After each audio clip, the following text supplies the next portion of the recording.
সামনে এবারের রমজানে টার্গেট নাও, 30 দিনের রোজার মাধ্যমে দিল থেকে আল্লাহর কাছে এইভাবে 30টা দিন হাতে গুনে তুমি আল্লাহর সাথে ওয়াদাবদ্ধ হও যে আল্লাহ 30 দিন আমি রোজা রাখবো। এবং যৌন চাহিদা, লজ্জাস্থানের চাহিদা, অশ্লীলতা, বেহায়াপনা, নর্তকী, নাচ গান, উলঙ্গ ছবি দেখা,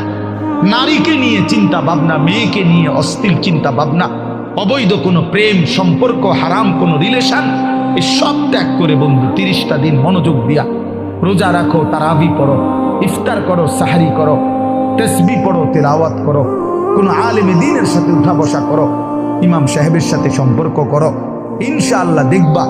আল্লাহ চাহে তো 30 দিনের মাথায় আল্লাহ বলেন লাআল্লাকুম তাত্তাকুন, আমি আল্লাহ ওয়াদা দিলাম মোমেন তোকে মুত্তাকি বানিয়ে দেব।